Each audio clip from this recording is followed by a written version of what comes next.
Hello, hello. We are back. I'm Ellie Michael, and you're listening to my digital diary. Gosh, I don't even know what episode we're on anymore. Let me see. Episode 8. Wow. Dang, that's 2 months straight of podcasting. That doesn't seem real. 2 months. Wow. Well, I'm so glad that you have decided to follow me on this journey. Um, I was looking at some of the analytics the other day, and some of y'all really listen every week. And I just want to tell you that I'm so appreciative, and it's just wild. It's totally wild. And with all of this support and people enjoying the podcast so much, I am starting to kind of think about some other avenues of creativity that I might have. And I'm going to kind of dabble in some other forms of media, some different avenues of being creative and sharing what's going on in my life. So, yeah, be on the lookout for that. But yeah, I'm just so grateful for every one of you who listens, and hopefully you're getting something out of this, whether it's just it's fun to listen to or you're learning something new. Um yeah, I hope that it's making your life better. So, um today I have a really fun topic, and before we get into that, let's dive into my expanding my taste segments. So, I've started now um trying foods in the wild and not waiting until podcast recording day to try new foods. Um, because it's honestly fun to share the experience with others, and it's it's more organic too. And so I tried, I know this is so minute when it comes to all the vast foods in the world, but for what was it? Mother's Day? Yeah. For Mother's Day, we had Cane's at my grandma's house. And Cane's is one of those places that I just don't like. I've tried it, obviously. Okay, it's called Raising Cane's. Um, but it's not really my thing because I am just like I need a sweet treat with my meal. And Raising Cane's is very limited with their menu. And it doesn't really have a sweet treat at all, unless you consider a sweet drink, which I don't. I'm like an ice cream girl, I'm a cookie girl, a brownie girl. I need something. And so Raising Cane's to me is just not it. And I think a part of that is because I don't eat the sauce. A lot of people are like, Ellie, you have to eat the sauce. Like that's what people love about Cane's. And I'm like, I'm not a sauce girl. And I decided to try the cane sauce.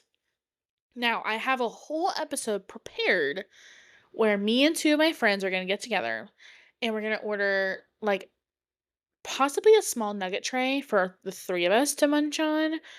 Um and I'm going to try every sauce imaginable. Like, okay, that seems a little much, but like your main sauces: ketchup, mustard, mayonnaise, honey mustard. I've already tried ranch, but I'll try it again. Barbecue sauce. Um, at Chick-fil-A, they have the Polynesian sauce. They have, oh gosh, okay. Think about whenever I used to work at Chick-fil-A. They have the buffalo ranch, I think it's called. Buffalo sauce, buffalo ranch. Um, Probably some other sauces I can't think of right now. Oh, the honey roasted barbecue. Um, so yeah, I'm gonna try all those sauces. Don't even worry about it. It's coming. You just have to wait for me to get more mics. So anyway, I decided to try cane sauce because I'm like, well, who knows if I'll get this opportunity again, because I never go to Cane's.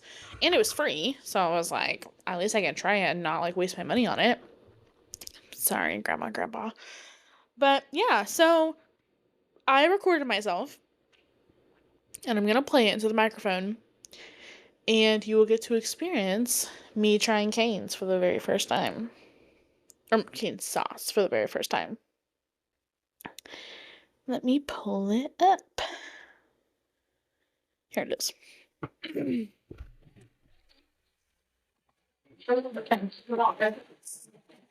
It is very tangy. It's got vinegar. Oh, I didn't get enough. I didn't really taste it. I mean, I tasted that, but very tangy. Yeah, about 3 bites. Yeah, if it wasn't like that, everybody else decided to taste it. It's just as good. It's like my taste. Yeah, but I'm not gonna be like, oh my god, I need sauce to eat this. I'm not gonna do that. See, for me, there's so many things I don't even want if I can't have the sauce that I want. Me too. And it's annoying. And that was really chaotic because there's so many conversations happening at the same time. So hopefully I can cut that up to sound good. So all I was getting was vinegar. It was super tangy, and not even tangy as in like zesty. It was just tangy like vinegar. And I'm just like, ew, I don't like this at all. And I tried it multiple times on fries and chicken. And really, like, that first flavor was all I could really get, was just that vinegary taste. Just gross. So I'm going to give it a 2 out of 10, only because I didn't have to spit it out like I did the sub sandwich. So yeah, that was my expanding my taste segment. So now let's get into the breaking news segment of this episode. I'm super excited about this. I'm going to be talking about how to add meaningful, joyful moments into your everyday routine. Adding that extra into your ordinary. So, to give you kind of a prompting question, is an extraordinary life really built from extra... Do you say extraordinary or do you say extraordinary? Is an extraordinary life really built from extraordinary moments, or is it how we see the ordinary ones? So, this episode was deeply inspired by this YouTube video created by the creator Morgan Evelyn Cook. Now, I found her videos recently through Facebook. This was back when I had deleted TikTok and Instagram. And I was just scrolling through Facebook Reels, and she would post these videos sitting on the couch and mumbling her inner thoughts out loud while she was watching Love is Blind or Love Island or White Lotus, things like that. And they were really funny. And so I followed her. Then I realized she had a YouTube channel, and her YouTube channel was all about like living with anxiety and just kind of like rhythms and routines of her life. And so I started watching her videos just like a month ago, and this gem landed in my subscription box. And when I watched it, I was like, this is so inspiring.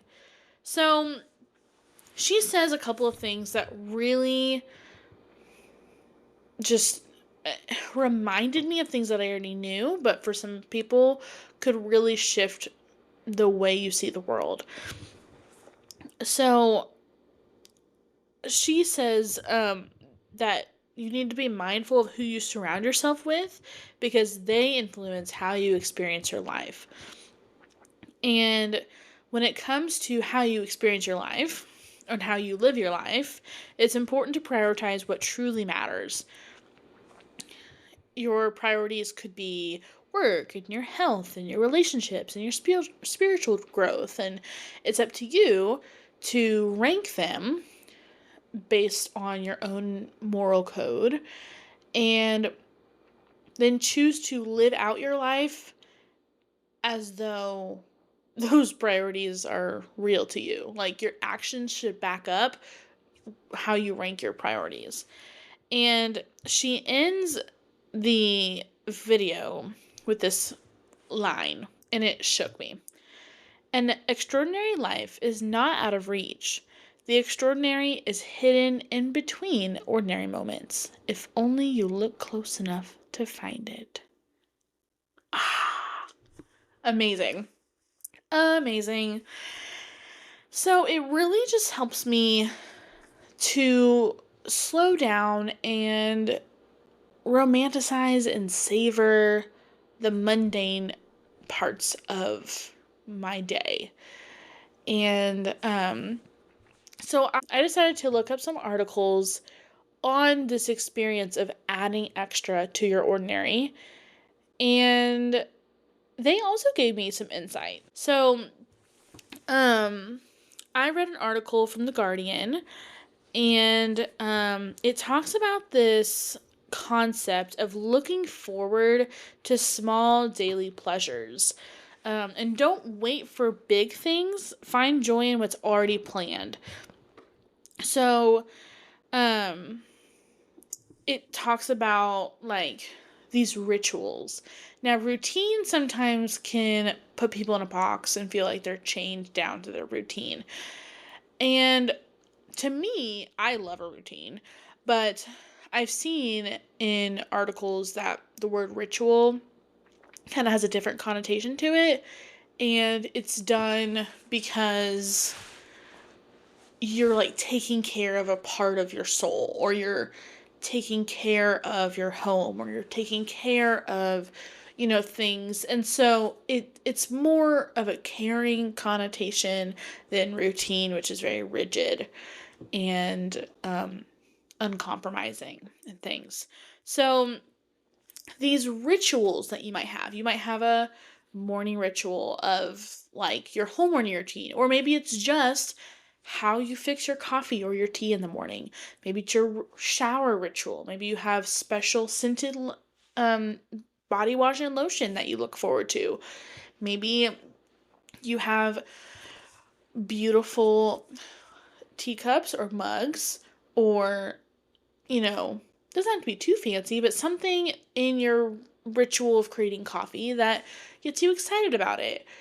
Um, Maybe when you're eating your breakfast, you make sure you have fresh flowers on your table. That way you can smell the flowers and be, it's like ways to enhance the life that you're given. There are not very many people on this earth who get to do whatever they want at all times. I genuinely think it's none, but there probably maybe are like 5 people in the world that get to do whatever they want all the time. And so it's to me like this Guardian article was just, encouraging the reader to take your routine and turn it into a ritual, into something that is more something that you've curated, something that gets you excited and gets you to slow down and take care of yourself, or take care of your whoever you are, taking care of your home, or your children, whoever it might be. And it reminds you to treat yourself with intention. It reminds you to look for the beauty in the mundane. So if you have a hard time seeing positive things in your life, you can start adding them in small doses that are consistent. That way, once you start seeing these positive things that you've added into your life, it becomes more natural for your mind to be looking for that. So things like having a gratitude journal, really helps to shift your mindset to start looking for the positive. I totally thought gratitude journals were a bunch of baloney for a long time. But one of my dear coworkers, she gifted me kind of a self-care journal, and I was so dedicated to that for some reason, and it had three things that you're grateful for every single night before I went to bed. And that drastically changed my mindset. I was taking time to be grateful for the littlest things. Like, I'm so grateful that I have a friend that I can call when I have a fun story to share. I'm so grateful that God gave me a job where I get to hang out with kids that I love. I'm so grateful for the ability to make myself tea in the morning, that I have a kettle and hot water to make myself tea in the morning. Just the smallest things that we take for granted, it really helped me to slow down and at least count three. There's probably many things I can be grateful for. And some days it was just my health. I'm glad that I was able to wake up and go to work because some days were hard. And you can always be grateful for your health. We're alive and breathing, and that is a gift from God. So, and another way that he talked about was creating a seasonal bucket list. It doesn't have to be super long, maybe like 3 to 5 things, but having it be seasonal helps you to, again, slow down, look at your surroundings, and tap into nature. Now, if you're somebody who lives in a region where it's summer all year round or winter all year round, this could be a little bit more difficult. Um, but you guys kind of have your own seasons, and so you can do that as well. But it helps you to tap in with the rhythm that is nature. And, you know, nature has seasons. There's a season of blooming, there's a season of dying, there's a season of growth. There's so many different seasons, and for us to expect ourselves to function at the same consistent level every single day is denying our tie to nature. Like, God created us and nature. Now, we are made in the image of God, but we are we have a lot of the same needs as the nature that we live in does. Um, and so there were going to be seasons of rest and seasons of growth and seasons of flourishing. And it also gives you a chance to celebrate. Every season has its opportunities to celebrate. And even if it's not celebrate like a party, it still is, again, kind of going back to gratitude, celebrating the stage of life that the world is in that year. Like, okay, it's spring, we're gonna open the windows, we're gonna do a spring clean, we're gonna be out in nature because it's warm again. And then in the summer we're going to soak up all the sun, and we're gonna use this time for play and rest in social events with our friends, be out in the water. And then we get to fall, where we are slowing down and the sun is going down earlier and earlier, and we are celebrating things like Halloween and Thanksgiving and starting to bundle up and come inside more. And then we get to winter, where we're inside most of the time, and we are close with our family and friends for a lot of us for these winter holidays, and sitting by the fire. And there's different modes of living for each one of those seasons. And when we choose to just ignore what's going on outside, and we just every day we wake up and expect to do the same thing, it just denies us of what our soul is craving. These rises and falls of existing. And, we weren't meant to function as robots, like I said before. We were meant to, you know, ebb and flow with along with nature. We're part of nature. So, yeah, that's kind of long-winded on that. Then I read this Time magazine article about curating your happiness. So, one thing that I saw that I really um, it hit me, you know. It says we plan for lots of things, errands, meetings, the gym, etc. But a lot of us forget to plan happiness into our day. We expect happiness to show up at our doorstep, but happiness is not something we can just DoorDash. We must make it happen. As we grew up, other people orchestrated our enjoyment of life. Our parents kept us entertained, our college friends and mentors made sure we were okay. But after that, nobody was telling us how to provide for ourselves and or how to provide happiness for ourselves. And I really think that honestly, that could be a whole episode in itself, but I know that I have kind of started the conversation before with my friends where I'm like, who let us do this? We're just girls out here in the world, in charge. We have money to pay bills. I am the one that keeps this apartment clean and taken care of. I am the one who, pays for my car and things like it's just so interesting that it was baby steps, but it really didn't feel like that. It felt like I just woke up one day and was like, "Wait a minute. I'm in charge? When did that happen?" And it's very surreal, especially when you have this title of adult, yet you look in your bank account and you have 12 cents. And it's like, "Wait, what?" I don't understand. That doesn't make sense to me. And so that line of like we've had people orchestrate our lives for ourselves our whole lives and then we get spit out of college, some of us and some of us high school, and it's like, okay, go do it by yourself. And in this article it talks about happiness and joy and celebration is orchestrated for us.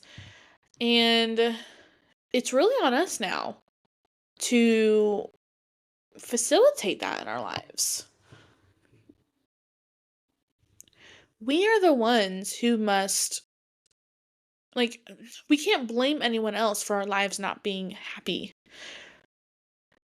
We are, no matter the circumstances, we are in charge of whether we feel happy or not.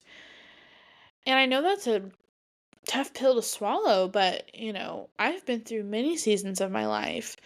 My past is filled with abuse and neglect, from family members, from boyfriends, from work authorities. And there have been, I talk about a lot on this podcast how I had a year-long bout with depression. And just now, I genuinely, it's so funny. It just hit me that I truly am out of it because that depression seems like so long ago now, when in reality it was just like a mere 2 or 3 months ago.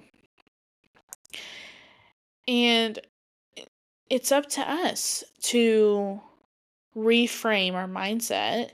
And if we can't do it, then reach out for help, either by reading books or praying or going to mentors or people that we trust or going to therapy and doing the work.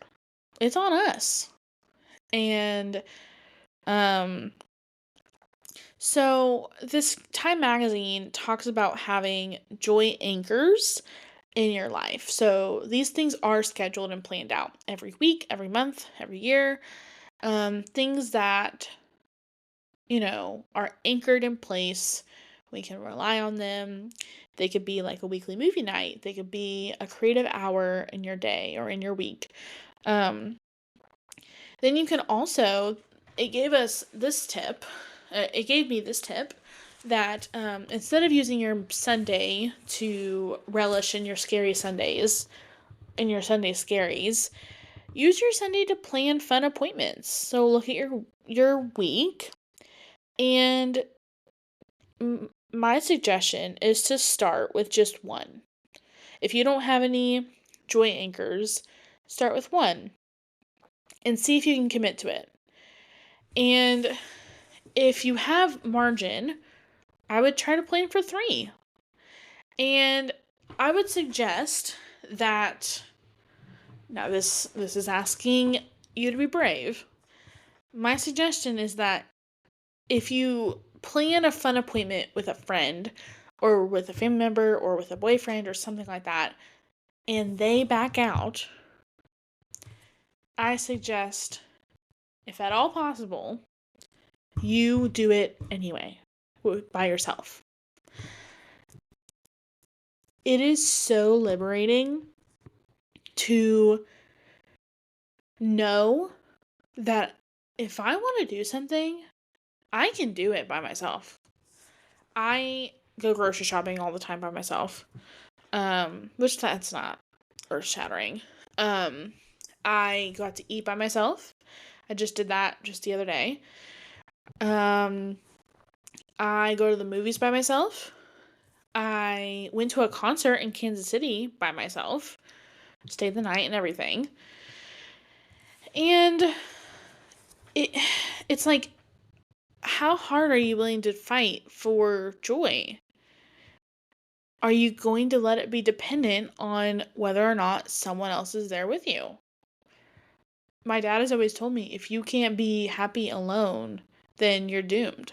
Like, the only person you'll have to the end is yourself and God. If you are not happy with just you and yourself, then yeah, you're doomed. You will always be dependent on others. And I know we've talked about in the past, like with my childlike faith episode, that dependence should not have this negative connotation. But when it comes to joy, when it comes to security, when it comes to lots of things, if it was just us and Jesus, that should be enough. And that's one thing that singleness has really flourished inside of me, is this ability to be alone and love it. And I wasn't even an introvert. I've been an extrovert my whole life, and now I'm finding myself, I'm more of an ambivert who sometimes, if I'm alone for too long, I need others to increase my energy. If I'm with others too much, then I need to be alone to increase my energy. And I tell myself that I'm so balanced that I'm both 50-50, and that probably is not true, but um it's really been super encouraging to know that no matter how much I love being with someone, if I know that they are not my person, I will be okay if it breaks. And I actually just lived that, and I might be sharing a little bit with you later on that, but yeah, it's very liberating.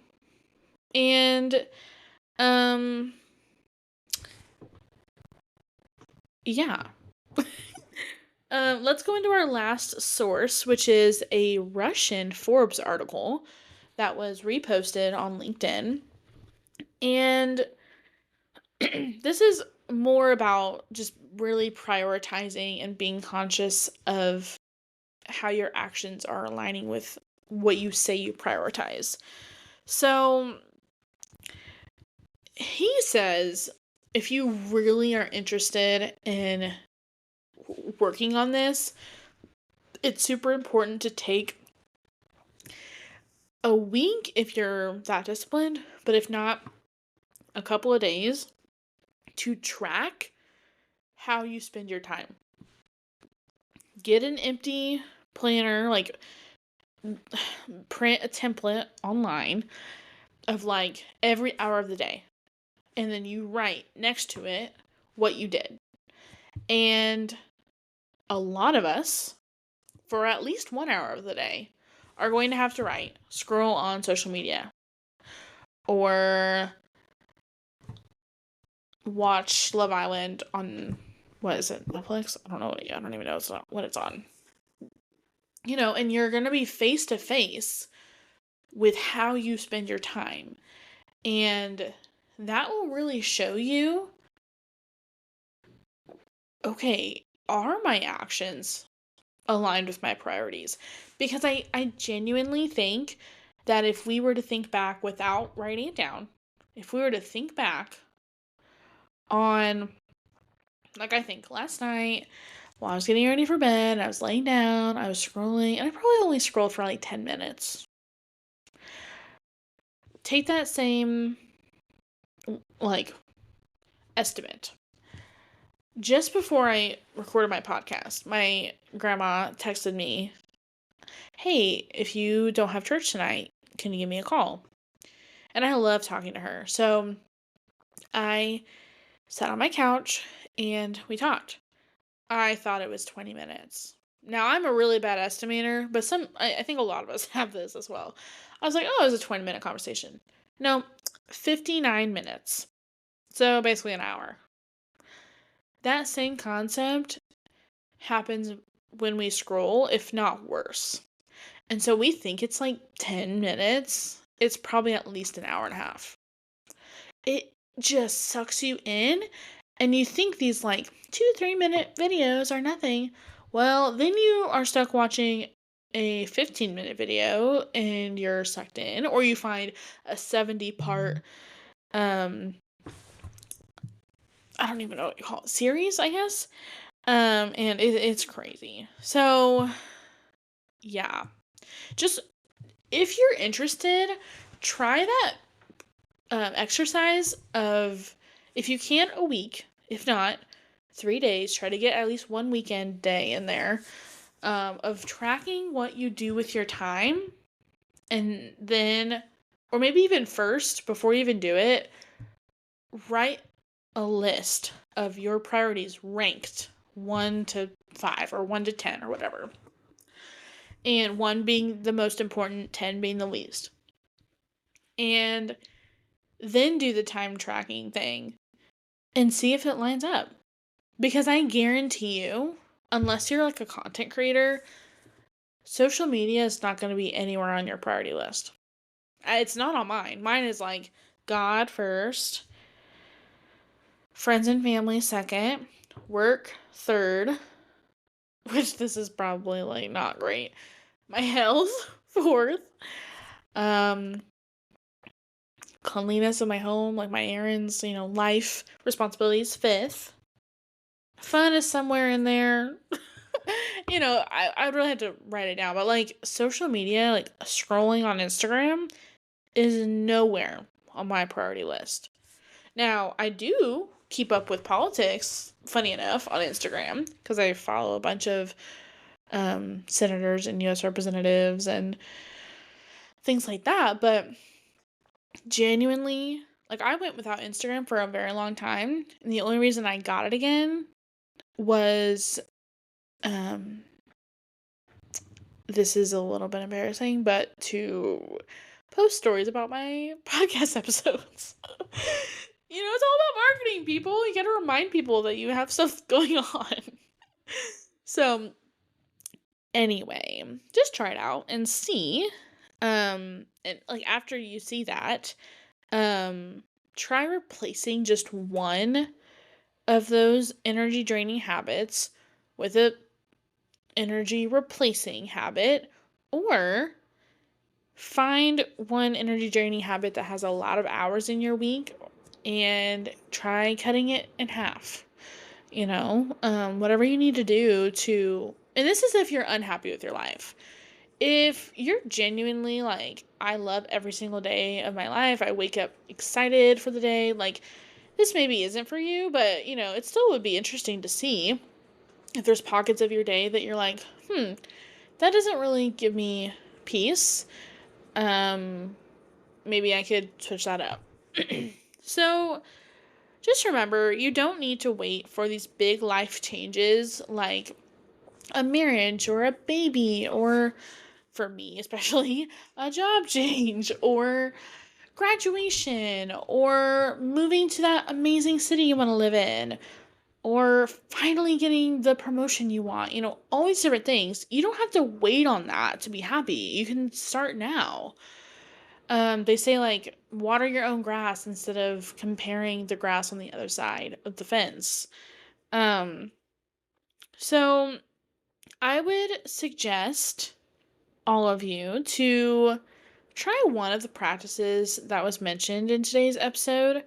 Um, and if you want, you should totally tell me about it if you know me in person, or comment down below if you are dedicating yourself to one of these practices. And I wanted to end this breaking news segment with something that I think is super duper important. The whole time that I was typing up this outline, I just really felt God saying, like, all of this is um like fleeting in a way. Like, nothing in your podcast episode is going to give eternal joy the way that I would. And I was like, you're right. So I did some digging, and um genuinely, when we talk about, finding happiness, finding joy, um joy is mentioned in the Bible for sure. But it never says in the Bible that we are supposed to be happy. And it's very it's interesting because when you're depressed, you're like, no, I could use some happiness. Um and when you're burnt out, you definitely are like, I could use some happiness. And it's I definitely believe in everything that I said before this. But this that I'm about to share is the foundation of where you can find the everlasting well of living water that is going to provide you joy, true joy. And I think that everything I mentioned before this is just some practical steps that you can use on top of what I'm about to share. So, I found that in Psalm 16, David is calling out to God, and he talks about joy. And so I thought I would read you the whole chapter. It's 11 verses long, so not super long. And then I just wanted to kind of share what God was telling me as I was writing this, because he was definitely like, do not leave this podcast episode without speaking of me. And I'm like, period. Okay. So, Psalm 16. This is NIV. Keep me safe, my God, for in you I take refuge. I say to the Lord, you are my Lord. Apart from you, I have no good thing. I say of the holy people who are in the land, they are the noble ones in whom is all my delight. Those who run after other gods will suffer more and more. I will not pour out libations of blood to such gods, or take up their names on my lips. Lord, you alone are my portion and my cup. You make my lot secure. The boundary lines have fallen for me in pleasant places. Surely I have a delightful inheritance. I will praise the Lord who counsels me. Even at night, my heart instructs me. I keep my eyes always on the Lord. With him at my right side, I will not be shaken. Therefore, my heart is glad, and my tongue rejoices. My body also will rest secure, because you will not abandon me to the realm of the dead, nor will you let your faithful one see decay. You make known to me the path of life. You will fill me with joy in your presence, with eternal pleasures at your right hand. So, kind of going verse by verse. Keep me safe, my God, for in you I take refuge. Um, in you, no, I say to the Lord, you are my Lord. Apart from you, I have no good thing.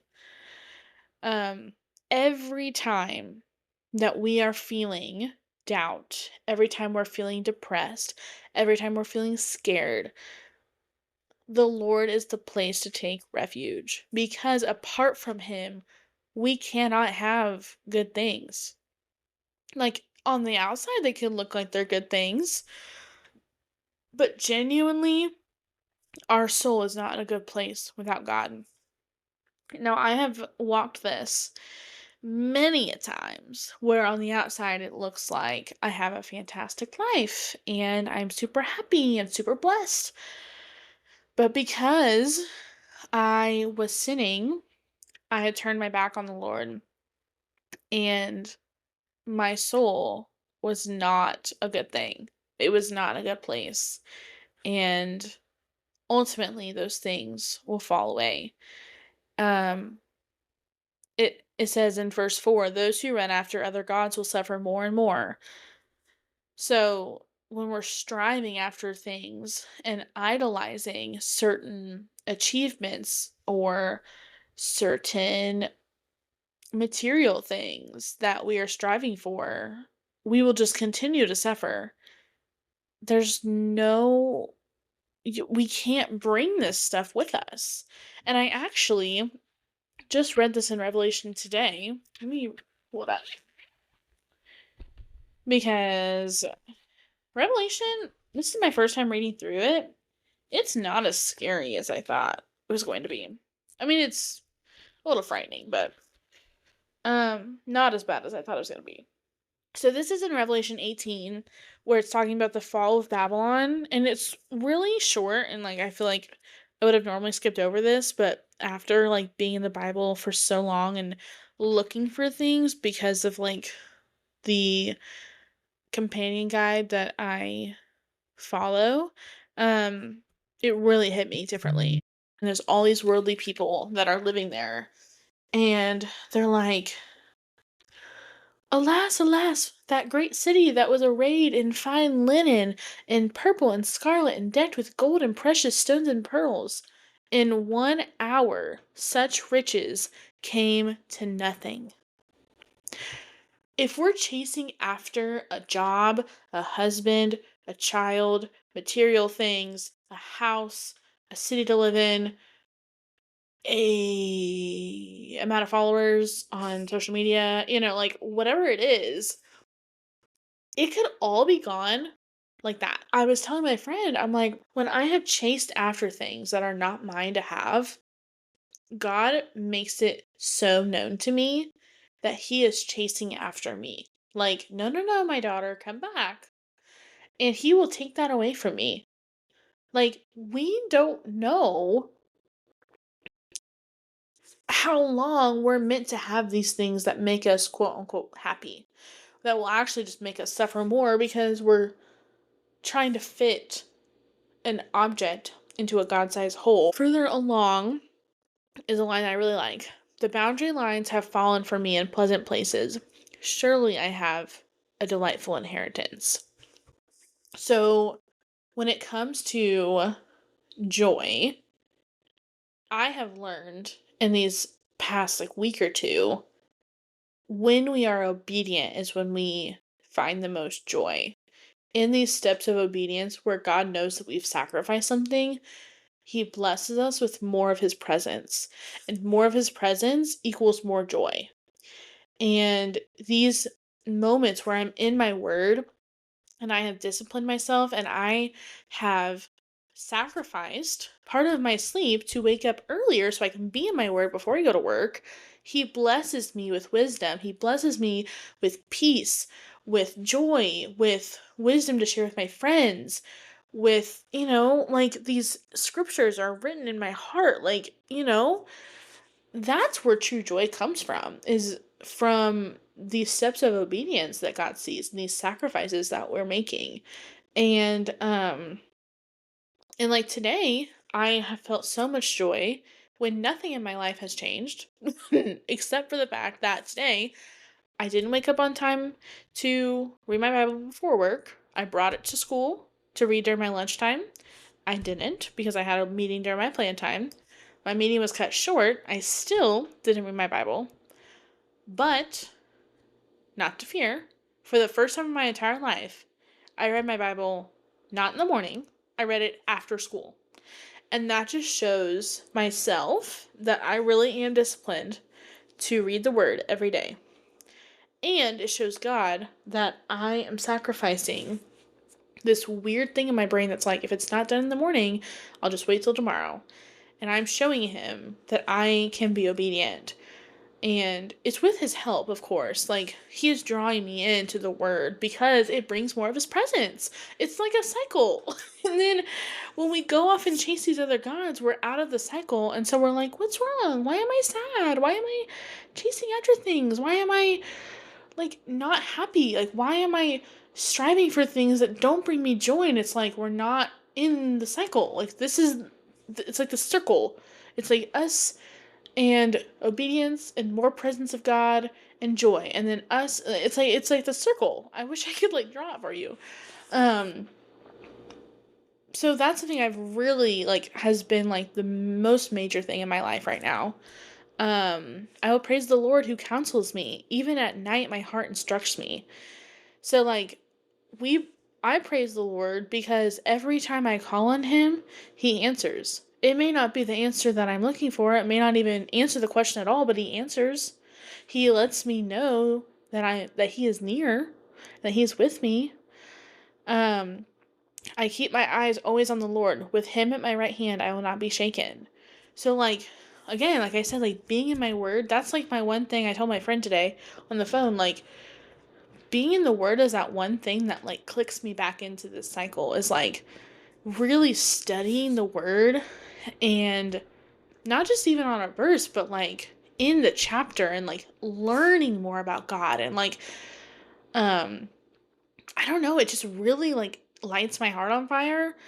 And so having that with him at my right hand, so like me being in the word, my eyes are on the Lord, I'm not shaken by things that normally would shake me. Like, even at work, things will stress me out, but I'll come home and I'm like, oh, everything's good. Everything's fine. And I'm going to go do it again tomorrow, and I'm happy about it. Is part of it the fact that it's May and I only have uh 7 more school days? Maybe. But also the Lord. Um Therefore, my heart is glad and my tongue rejoices. My body will also rest secure. Rest. My body will rest. Wow, good. Because we're with the Lord, we can rest in Him. Because, oh, if I would just finish the sentence, it would explain it to me. Let me read the whole sentence. Therefore, my heart is glad and my tongue rejoices. My body also will rest secure. Because you will not abandon me to the realm of the dead, nor will you let your faithful one see decay. He is not going to let us be drifted into like these dead, unholy, desolate places. I feel in my heart, because of what the word tells me and because of what my pastors have told me, if you have truly met God, called him your Lord and Savior, and submitted your life to Christ, he will not let you stray too far and not without bringing you back. Like, he will always chase you down and bring you back. That's been my experience for sure. I feel like I have been in some dark, desolate places before, but he does not abandon us there. He chases after us every single time. And he will not just, he will not give up on us. And in these moments where we are looking at our lives as these desolate places, God doesn't want us there. He's chasing us to pick us up and put us back in his presence. Because once we're in his presence, that's when we can see these extraordinary moments inside of our ordinary and mundane life. Um, and the last verse is like the most important one, I think. You make known to me the path of life. You will fill me with joy in your presence, with eternal pleasures at your right hand. You fill me with joy in your presence. It's as simple as that. So really, that's the true way to find the extra in your ordinary. Um I kind of wanted to provide both in case you resonated with one or over the other, or like I have friends on here who or I have friends who listen who are not um Christ followers, and I think that these, like I said before, both segments of this, the one with the articles and the one that is more Bible Christ centered, like I think they can definitely work hand in hand. Um and it's this weird thing where I'm like, if only all of my friends had the living water and like the Holy Spirit in them, and like we could all just join arm in arm and skip into the sunset together. Like I wish that with all my heart, and I pray for these people all the time. I love them. I want them to know the one true God who fulfills every desire and all these things. But I also am not going to be I'm I hold space for the fact that we are coming from two opposite directions. Sometimes we end up in the same place, sometimes we don't. But we stand on two different foundations. We stand on two different foundations, and I love them and respect them so much that I would not want to pick a fight and disagree on something where genuinely we just are never going, like, we just won't agree on this thing because because the reasons behind it are different. Like, of course we're going to have different beliefs on certain things because our idea of truth is different. Like, that's just a fact. We have to accept it. And so I'm never not going to share what God's teaching me, but I also, these sources and these tips I shared at the beginning are also very helpful. I just wanted it to be a little bit more separate, I guess. Um, so yeah. Anyway, I hope this was helpful. Let's get into the third wheel segment. So I kind of have some juicy tea for you guys. I'm going to keep it vague like I always do. God has been so ferociously in love with me lately. And I know he always is. He never changes. He's very constant. But he has made his love so known to me in these last few days, let's say a week or two. And I know I kind of teased it in the earlier parts of this episode, but I'm just going to kind of lay it out without any um, identifiable details. Um,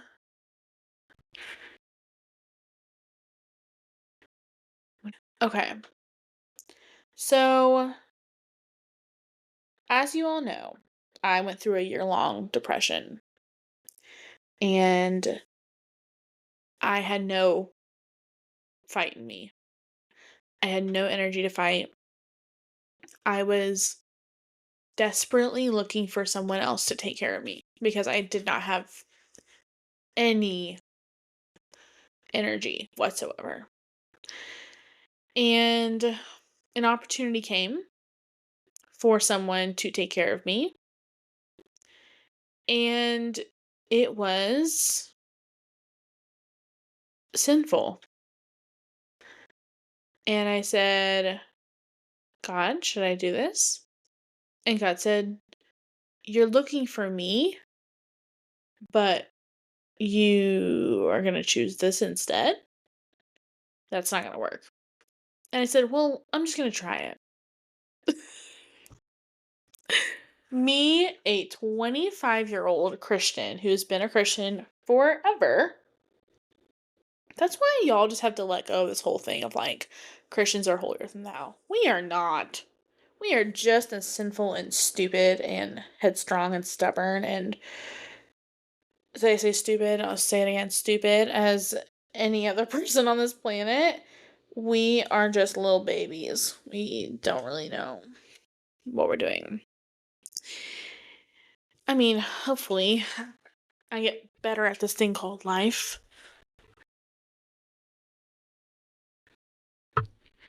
as I age, but it does not stop me from sinning. So, I was doing this sinful thing for, I would say, like a month, 6 weeks, maybe even 2 months. And the whole time, God was like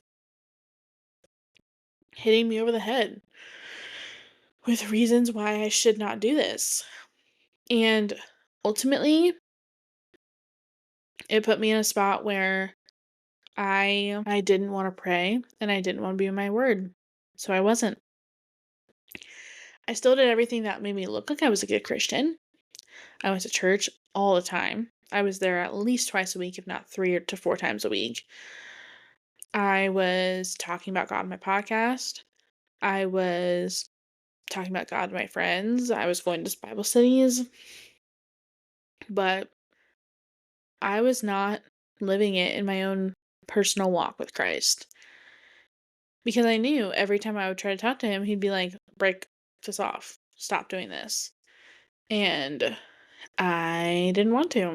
So, yeah, for about those 2 weeks, I was not with God really at all. But he was making it very clear.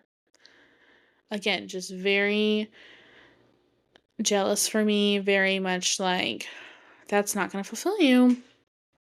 And I finally, after so many thumps on the head spiritually from God, he made it to the point. It was like someone said this. A pastor said this at my church about like the end times. It's kind of like labor, where like you'll have a contraction here and there, then they'll start to get more frequent and like more intense until finally the baby comes. And he's like, that's kind of what it's going to be like in the end times. Like, yeah, we have war and destruction and storms and all this stuff, but like it will, the closer we get to the end of the world or the revelation, the time when God's going to come back, the more frequent and the more intense they're going to get. That was what it was like with me and God. First, it was like a sermon here, a sermon there. Like once a week, I would hear something. And I'm like, yeah, he's not talking about me though. He was. Then it got to like starting to my friends say some things, and I'm like, I'm still gonna try to figure this out by myself though. And then finally, guys, it was in the videos I was watching on Instagram and Facebook on my For You page. And I'm like, okay, I can't get away from this. It was like, again, more intense. And then it started to become like physical stuff, like panic attacks and fights with like relationships. Like relationships would start to like have like chaos and confusion and drama. And there was one day when it felt like I, the only way I can describe it is like God put like a piece of paper over my face, like that was showing me like you need to stop, and I would like swat it away. And he immediately put another one in front of my face. I'd swat it away, and like it was just like nonstop. I will get you to listen to me. Like, yes, we have free will. Obviously, he's not just going to force me to be obedient, but he's like, I'm going to make this uncomfortable for you. I am going to make my presence known so that way you come back to me because I love you that much. And am just like, I'm just always so surprised by that. The creator of the entire universe is so jealous for my heart and for our relationship that he would not only chase after me, but make it so abundantly clear that he is there and he is waiting for me. And he is just like, you're better than this, and like, you deserve more than this, and I'm better, like, I'm going to bring you like what you actually are desiring, and yada yada yada. And I finally obeyed. I broke it off, and I am here to say it's almost been a week. Like, and tomorrow it'll be a week, I think. Has it only been a week? That, guys, that feels like eons ago. That feels like last year. I promise you, when you bring God into your healing process, it goes exponentially faster. I thought I was going to be weeping over this sin and giving it up. No, I have not been this light and happy and content and disciplined in a very long time. Probably a year and a half. So, God's amazing, and he genuinely, even above your future husband or your current husband, he is the best pursuer of your heart and the most perfect pursuer of your heart. And right now, the last thing I'm thinking of is guys. I mean, I brought it up today because I wanted to share it, but I'm a very boy crazy, I love love type of girl. And like my birthday's coming up, and I'm like, genuinely, I've never been more excited to be single. Ever. I'm like, I get to read my Bible however I want because I don't have a husband who's like, let's do a Bible study together, which would be great. But I'm like, I get to do how I want, and I get to finish the Bible by myself with me and God and Charlie Koppel, who is the person I follow on Apple Podcasts. And I get to record my podcast up until 11 p.m. at night because no, I'm not keeping anyone awake at the house. Like I don't know, I just so many things that I'm just so grateful for right now. Genuinely, there's not a single thought in my mind of like I'm sad. And like if you know me, I have I feel like there are injustices that are happening at my work, but like genuine sadness and depression feeling, no, not at all. I mean, it helps that I'm like one foot out the door and I'm almost out of there, but like it just I don't know. God is so sweet and he is so good, and I don't deserve him. No one deserves him, and he comes back for us every single time.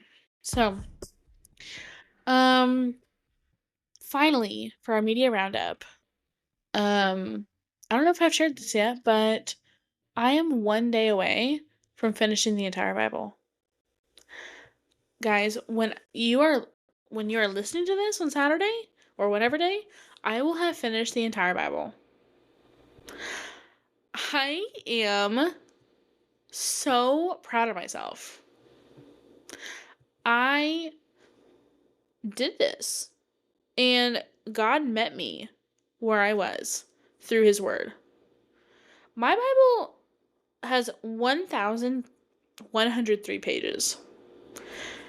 That is so much scripture and wisdom. And there are times when I'm reminded of how lucky we are to live in a country, but also in an age where God's word was readily available to us. I'm sorry, what? Like, I could have easily been born in the Old Testament time before the Bible was written. And, I mean, I can't even imagine what it was like being a Christian at that point because you had to go into the temple and, like, rely on the priest to go into the most holy of places for you with little bells on his ankles in case he fainted in the spirit. I mean, that's crazy. We are so unbelievably lucky to have this Bible of God and Jesus' words. Like, that's crazy. So I'm so proud of myself. It's been like a lifelong thing. I started this journey when I was 12 years old. I've definitely started over many times. I wish I would have put the date that I started like this reading through with this Bible. Um, because I have so many notes in here now. And I don't know. I just feel so blessed and I feel so full of wisdom. And I know that God's going to keep blessing me with wisdom because I have lots of books about Christ that I am so excited to read now that I'm done reading the Bible. And speaking of that, I decided to film me choosing my next two books, a fiction book and a nonfiction book, um, for my next two books that I'm reading. So let's see if I can find. Hey, since I have finally finished Wicked, I think it's time to. Sorry, guys. I also finished Wicked, which is kind of the complete opposite. But it took me 5 months. That's so long. And am I glad that I read it? Yes. Will I read anything else by that author? No. I'm gonna put a video in the show notes if you're interested in knowing what Wicked is about, but you don't want to read it, because this girl goes into full depth of what it's about and all the triggers. So, yeah, it is a very interesting book. Thankfully, I was not actually triggered by the book, but there are lots of triggers in there, maybe that other people would not be comfortable with reading. But yeah, I'm not really interested in reading anything else about him. Because, honest to God, if it wasn't for the musical, I would have never read it. There's no purpose. It was not good enough to stand alone on its own without the musical. But anyway, so now I'm going to show the video of me using a fun way to pick my new books I'm going to read. A fiction book and a nonfiction book. Choose a fiction book to read and a nonfiction book to read. And I decided to put all my fiction books on a wheel and all of my nonfiction books on a wheel. And so we are going to spin the wheel to see which book I'm going to read next. Two books, actually, one fiction book and one nonfiction book. So I'm really excited because I have been working on Wicked for 5 months. So I need something different. You need a new world to dive into. So I have 40 nonfiction books and 21 fiction books on my TBR. Now, I have read a lot for book club, but I always like to have something going on in the background as well. Like, I read multiple books at once. So let's see what it picks. Let's do fiction first.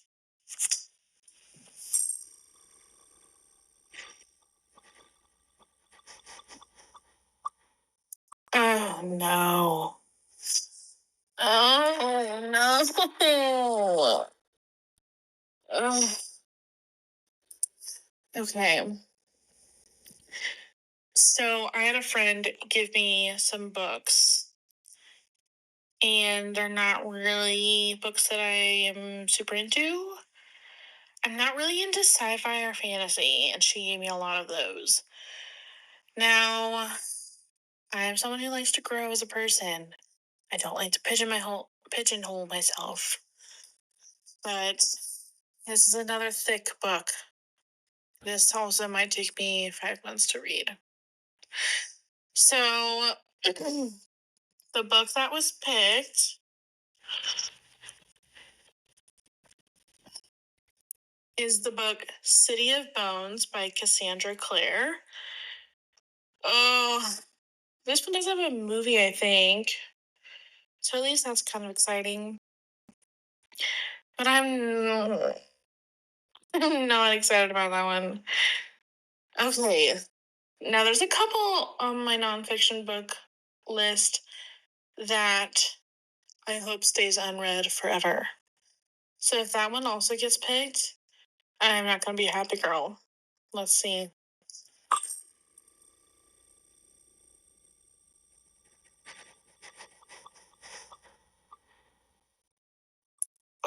Oh.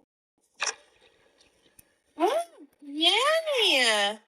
So this one I definitely um have been wanting to read for a very long time. Okay, very long as in like this one I have been wanting to read as soon as I got my hands on it, but I just had other books that I was reading at the moment. This book is Dangerous Jesus by Kevin Burgess. And I'm so excited. I got this for my birthday last year. And honestly, guys, I'm probably going to do a podcast episode about it afterward because I assume it's going to be that good. So, yeah. Yay! Awesome. Okay, that makes me feel better. Okay, so the two books I'm reading again, City of Bones by Cassandra Clare and Dangerous Jesus by KB, the Christian rapper. Okay. All right. So yeah, I'm really excited about those. I've started Dangerous Jesus. I have not started City of Bones because I have another book club book coming up called The Ninth House, and I need to read that. I'm gonna order it tomorrow. Start reading it. But yeah, I'm excited to not be reading Wicked anymore. Yay!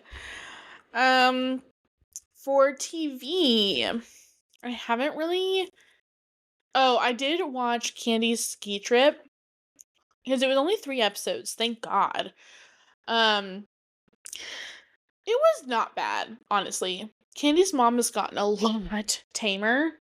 For some weird reason. Um, Maybe they just were like, the ratings are gonna go down if she's really that awful.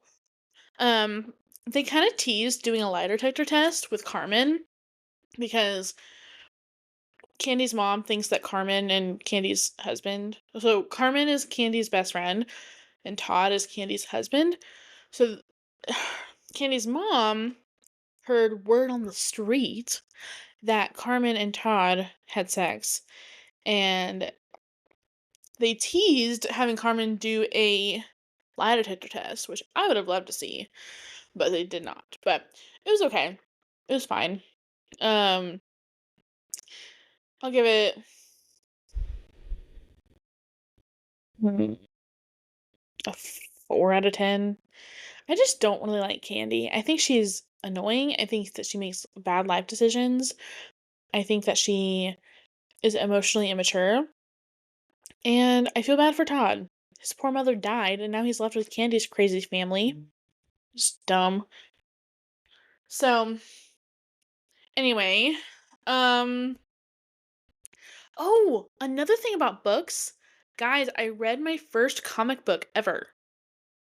I went a little crazy and I decided to subscribe to Marvel Unlimited for $10 a month so I can read comic books. I am going to start reading Fantastic Four comic books to prepare for the movie coming out in July. But then also Ironheart is coming out in June. So I'm like, oh wait, hold on. Is the trailer coming out? No, the trailer's already out. Hold on. Let me make sure.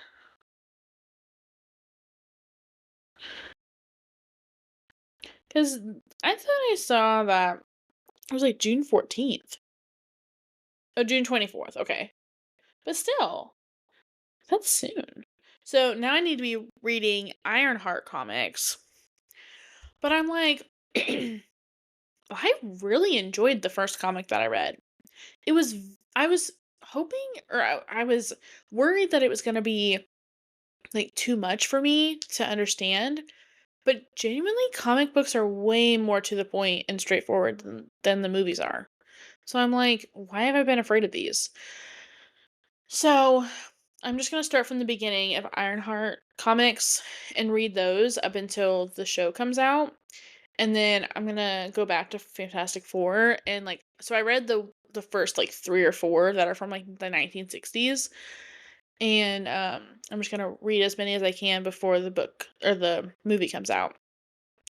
I feel like that's a good way to digest them without like trying to commit to reading every single comic book that's ever come out ever, which is what I want to do, but that's physically impossible, is what my dad said. So, yeah, so there's that.